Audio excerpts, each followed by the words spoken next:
Harper Audio presents Ink Exchange by Melissa Marr. Read by Nick Landrum. Copyright 2008 by Melissa Marr.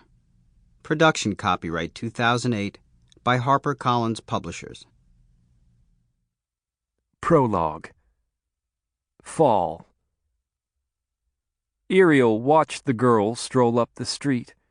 She was a bundle of terror and fury. He stayed in the shadows of the alley outside the tattoo parlor, but his gaze didn't waver from her as he finished his cigarette. He stepped out just as she passed. Her pulse beat too fast under her skin when she saw him. She straightened her shoulders, not fleeing or backing away, bold despite the shadows that clung to her, and motioned to his arm where his name and lineage were spelled out in an Ogham inscription surrounded by spirals and knots that morphed into stylized hounds. "That's gorgeous. Rabbit's work?"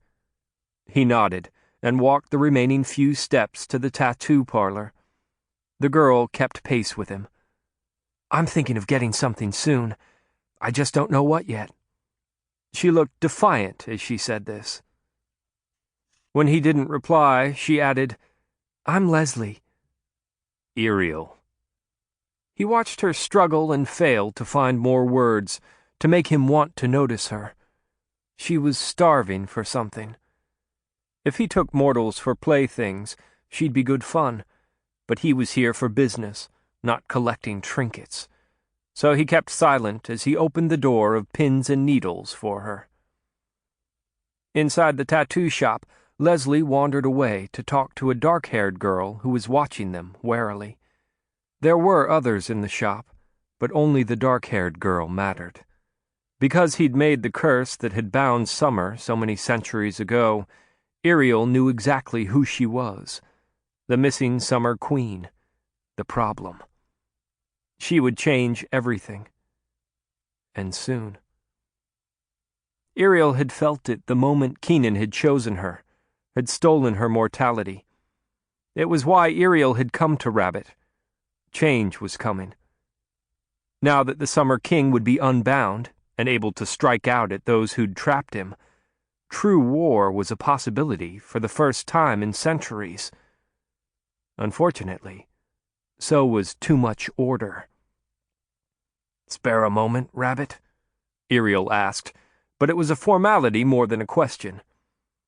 Rabbit might not be wholly fey, but he wouldn't turn down the King of the Dark Court. Not now, not ever. "Come on back," Rabbit said. Irial trailed his hands over one of the steel-framed jewelry cabinets as he passed, well aware that Leslie's attention was still on him. He closed the door and handed Rabbit the brown glass vials, blood and tears of the Dark Court. "I need the ink exchanges to work sooner than we'd planned. We're out of time." "The Fae might—" Rabbit paused and rephrased it. "It could kill them, and the mortals aren't recovering well. So find a way to make it work. Now." Irial tried a smile, softening his expression as he rarely did for the Dark Fae. Then he faded to invisibility and followed Rabbit back into the main room of the shop. Unhealthy curiosity made him pause beside Leslie. The others were gone, but she stood looking at the flash on the wall, lesser images than what Rabbit could draw on her skin given a chance.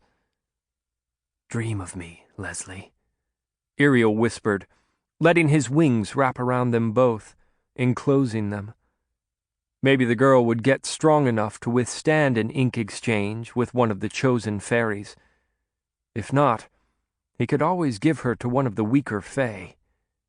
It seemed a shame to waste a lovely, broken toy.